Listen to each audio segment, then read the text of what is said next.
Humanity does not ask us to be happy. Humanity merely asks us to be brilliant on its behalf.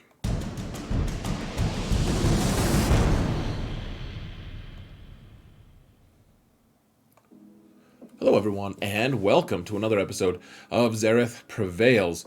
Folks, I wanted to make a really awkward got milk reference, but I couldn't find a really good picture that wasn't just annoying and makes you want to punch them in the face. So instead we have a fist in the background. I hope that makes you happy. It makes me happy because you can see the little icon on the bottom left. We've got the emote. So, yay. Was that... Did that sound fake or strained? It's probably because it was, folks. But anyways, we're going to talk about offense arrows today. And I think that's one of the really key parts, key elements of being able to mod characters is recognizing when a character doesn't need just raw crazy speed. A lot of times characters wants to maximize some specific stat to be able to maximize what they want to do in a squad. And of course, if you're farming mods, keep in mind, folks, I mean, the mods you're going to see on my account, they're not the very best out there. They're going to overwhelm a few of you though, just because you've only been modding for a couple years or less even, and all I have to say is just keep fighting the good fight, folks. Don't throw away mods that are just plus 30 speed. There are lots of uses for all the arrows except for accuracy arrows right now, but even those you probably want to keep around if you get some fast rolls on them. This isn't a discussion about accuracy arrows, but we do want to talk about offense arrows, and the key to offense arrows is the character has to have a key mechanic. They need to be an attacker first, obviously. They need to be a damage dealer. Like if you have a character that just does no damage, like Barris is a healer, right? She heals things. She does well in her own little corner, but her corner does not include attacking. She's not going to be attacking, and so you don't want to put an offense arrow on her. You want to put a different one. We can talk about her later if we want. I don't care. Not today, though. Today is not that day. But you want your characters to have some kind of attacking mechanic that's really overpowered kind of, and you also need a way for them to be able to attack consistently. That means either you call them to assist all the time, they gain their own turn meter, they need to be able to punch really hard when they finally do get a turn. There's a few just pretty basic things surrounding this. There's no point in putting a ton of offense on a character that never takes a turn, and that never gets to attack. It's ludicrous, and so you need to design a team around that. But once you do, then you can actually find a lot of freedom in getting a ton of damage out there. So if you can get extra speed on them, usually that's wonderful as well, but that's not always necessary. So I'm going to show you guys 10 characters that need an offense arrow, or at least benefit from an offense arrow. I'm not going to rank them. I'm not saying like number 1 is this, number 2. We're just going to go through this list, and it's not every character that wants an offense arrow, but then I'm also going to show you 3 characters that a lot of people think want offense on them, and it makes sense, but it's a trap, and you need to act like Akbar and not do it. Actually, he just did it, didn't he? What good is Akbar, really? He's like, I recognize that this is a trap, and then he just lets his fighter commander guy just bully him into not following his instincts. What good is it? What good is it to be able to recognize it and to do nothing? Anyways, let's move on to the game, shall we? If I could show you guys my cool stuff. Whoa, madness. We're in the game. I know people stop watching me because I do that sometimes. I just have to laugh because it still cracks me up, folks. It's still just funny. So first off is Beskar Mando. Now, this is the one that, man, it's so funny. People have been messaging me lately because I've shown my Beskar Mando lately, and people are like, oh man, I've got a way faster Beskar than you. My offense is way better. I think today I had 3 different messages from people telling me how inferior my Beskar is, and that's fine. The idea, though, isn't to have a pissing contest. We're not measuring we're not having a size contest. We're not. You guys can show me your lifted trucks later if you want, to overcompensate. But what we're trying to do here, guys, is discuss why they need a speed, or why they want offense arrow. So Beskar Mando doesn't care about critting. His main damage source comes from his whistling birds, and those whistling birds are all true damage, which means they don't crit, they just do offense. And I've talked about that recently in at least one of my videos, maybe a couple of them. But you just want pure offense. The thing that makes him tough to mod is he wants offense. He also really, really wants to be fast, because Kuil needs to be faster on the team, but then he needs to be second on the team. If he can be second, that is wonderful. That means that he can go into poop stance right after Kuil goes. Kuil gives everyone turn meter, he goes into poop stance, everyone else does their AoEs, he gains whistling birds, and then he cycles through as quickly as he can to be able to deploy said whistling birds and take people's heads off if necessary.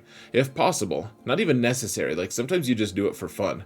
But you can see offense everywhere. Cross, triangle, arrow, square, obviously, and then as much speed secondaries as you can. This is probably, I don't think it's my fastest offense arrow. Maybe it should be, though, frankly. I do like having a little extra defense and protection on him as well. So, Beskar Mando, one of the key candidates. You want him to have an offense arrow. Grandmaster Yoda is kind of conflicted on offense arrows, frankly, guys. Because he is, depending on the team, doesn't want to have, he wants to be fast instead. So sometimes you want a speed arrow on him, sometimes you want an offense arrow on him. If you want to be economical, you have to choose which squads you want him to be on to have all the offense. So, like Padme, for instance, does not allow turn meter gain mechanics, and so he wants to be fast because he has to rely on his own speed to get him where he's going. If he's on a General Kenobi team, not that he's often on there, but if he is, then he wants a speed arrow because, again, Kenobi does not allow turn meter gain manipulation. But if he's with Jedi Revan, which is usually where he's at, Jedi Revan or Jedi Master Luke, he's on a lot, Jedi Knight Luke even, you can just leave him without being super fast. You can have him offense arrow because he's got so many turn meter gain mechanics. He's got it in his basic, he's got bonus turn when he does his AoE, and then battle meditation. Whenever he does this, if it's 5v5, he gains 85% turn meter. So a lot of times he's just taking a ton of turns, which means he doesn't care as much about his speed. Like, who cares about if he's like 280 something versus like 350 something? Like, it doesn't, it's an inconsequential comparison because all of the turn meter that he's gaining is just totally overwhelms the difference in speed. And in turn, because he does special damage on all of his attacks, because he's special damage, then offense, the percent gain that you gain from offense sets and offense primaries are going to overshadow into the extreme what you would get for like doing crit damage or whatever. The speed, obviously, if you need speed, he's going to do less damage. But being able to get all this extra special offense, I mean, we're increasing it by 50%, his offense, like his hitting power. Pretty cool, and only possible to max him out with an arrow. So offense arrow, you can see crit chance is okay. I'm giving him a bunch of crit chance actually, but he doesn't really benefit from it, guys, unfortunately. So yeah, just lots of turn meter gain mechanics, and that's all you need from him because special offense is great and because his crit chance is just pretty abysmal. Yeah, you can see I've given him almost 20% extra crit chance, and because of special damage, he gains, his crit chance is just so low, and without some kind of a buff, he just can't do it. So maybe it would even be better to give him like health set mods, because you kind of just give up on trying to make him crit on his own, to be honest. Next up, Commander Luke is one that's kind of interesting because he's on the same team as Chupio. Chupio sends out all like to the whole team, gives offense based off of Commander Luke's base offense. So there's a lot of things going on that squad, and I've talked about it in my Factions Essentials video, which I probably should remake at some point, but we're still making other Faction Essentials first. So the thing about him is, folks, he wants tenacity as well for that team, and just trust me on this. I can't go into that whole team right now, but I've talked about it a lot, frankly. So I have crit avoid on him right now because this is how he's modded for 3v3 to avoid Jedi Training Rey countering him. But in 5v5, he's with Chupio and he's with Chewie, and usually he's guarded, so he doesn't need crit avoid because he's immune to crits because he's guarded. Instead, you want probably an offense arrow. If you can't find that, then you want a speed arrow. But the thing about it is, Chupio is taking 20% of Luke Skywalker's total offense, and he's giving it to the rest of his team. And so being able to have all the offense set and offense everything is nice. So I have an offense triangle, obviously an offense square, but then I do have a tenacity cross, which I think you can still keep for 5v5. You want tenacity on the team. And then an offense arrow is great. You could also give him a speed arrow if you wanted, but that obviously that doesn't get spread by Chupio. So, I mean, he's pretty quick anyways. He's 303, even with a fairly slow arrow. The rest of my mods on him are pretty dang quick. So, not saying this is a false modesty. He can be pretty quick, but you just want offense and tenacity on him with as much speed as you possibly can fit on him. So, let's see. Next up, Kiedi Mundi. He's a guy who doesn't need a ton of speed because he's called to assist a ton.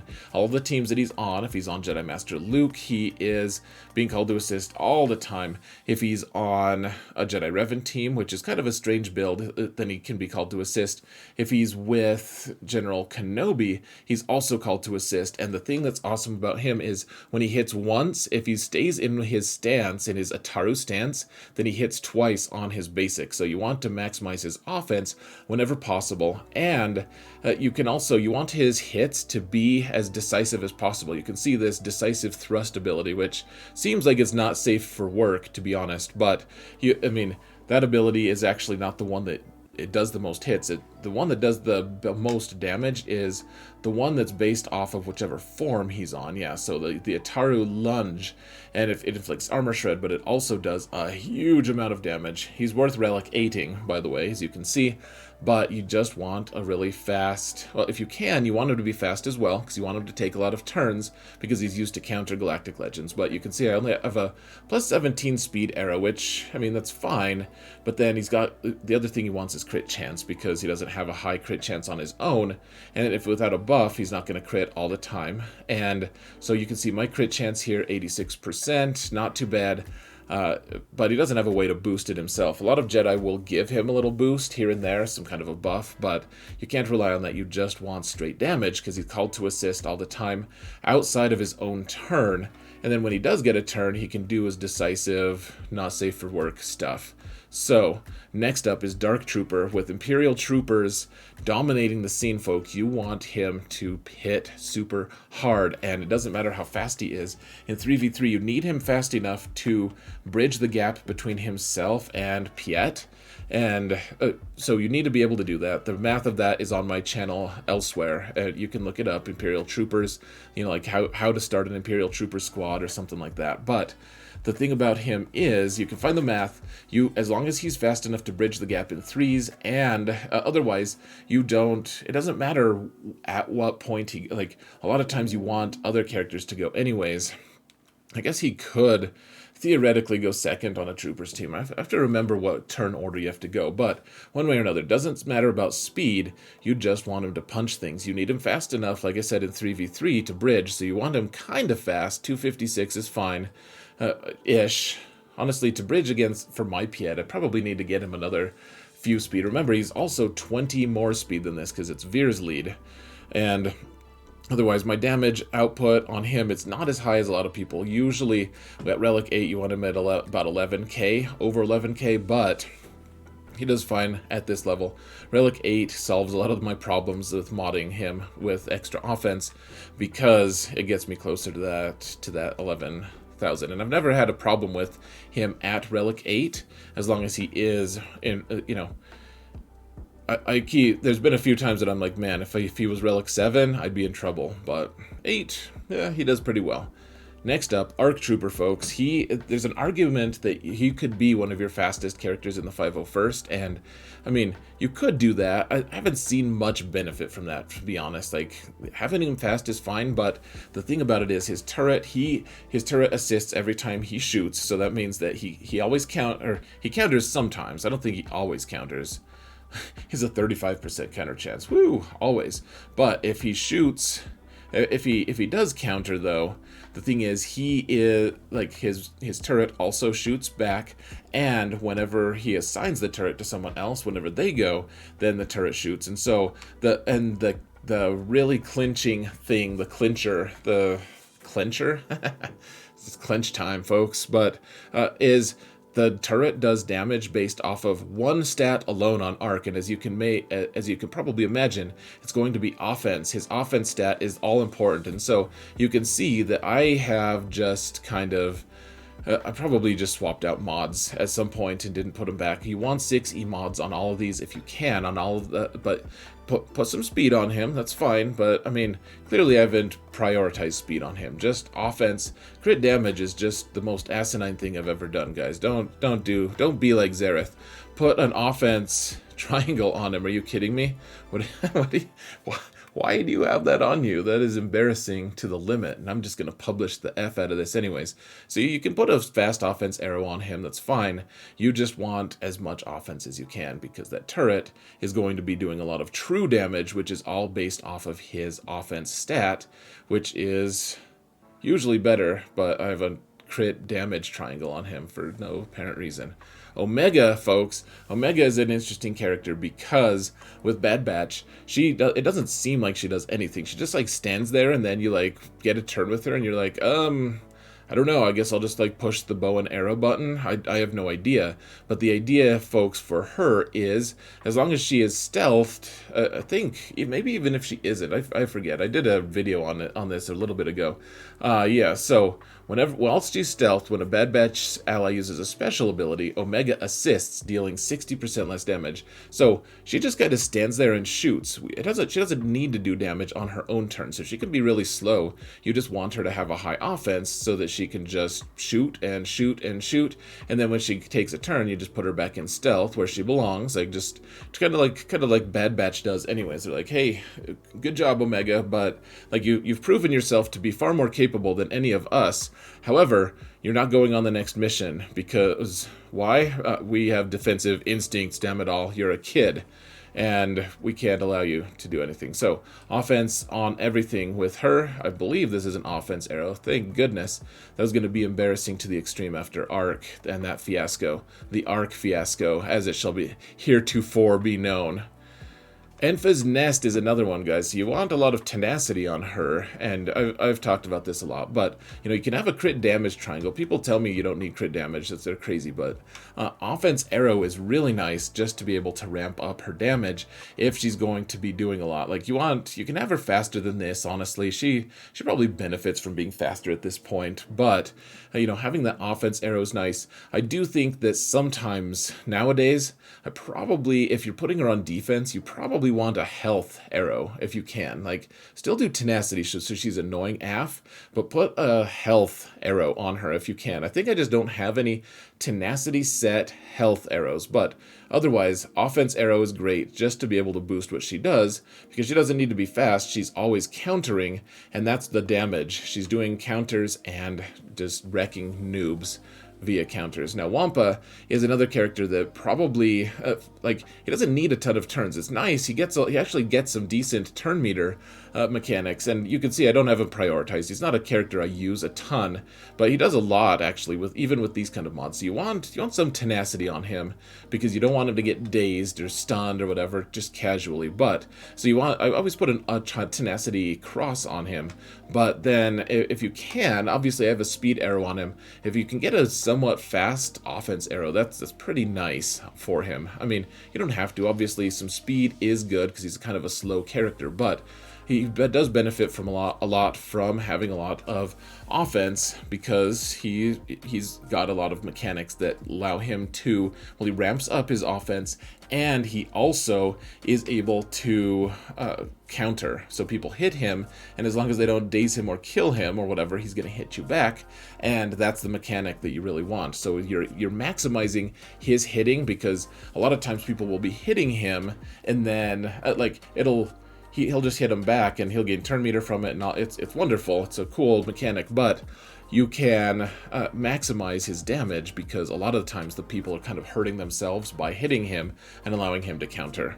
Now, Sith Marauder is one that really, really likes to have a lot of offense. He also likes a lot of health, so I haven't found the right balance, for me at least, yet. I think having a really high health Sith Marauder can be so obnoxious, but also a lot of offense is really nice. The thing is, he doesn't need a lot of speed, because when an enemy uses an ability outside of their turn, Sith Marauder gains 20% turn meter. So, depending on who is fighting you, he is gaining so much turn meter that you don't even have to worry about him being fast. He'll just get a ton of turns, and then you can shred them with your amazing wit, and if that doesn't work, then you can shred them with your double lightsabers with a cool saber toss animation that's wasted at 4x.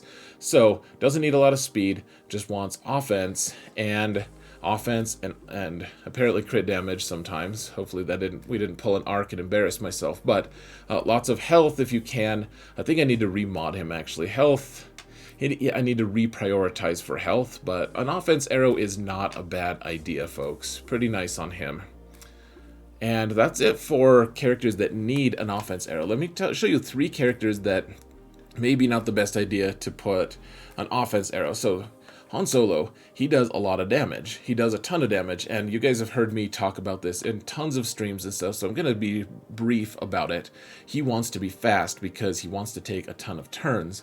He wants to go, so he takes his bonus turn at the start of the round. Then, based on his speed, he takes his next turn. So he takes his bonus turn, and then everyone's turn meters start. And so, especially like in 3v3, he's able to get his double tap, and Chewie usually assists, and then if he's with like Wedge, he's gained 20% turn meter in addition to his 300 speed. He goes again, he does Deadeye, and Chewie assists.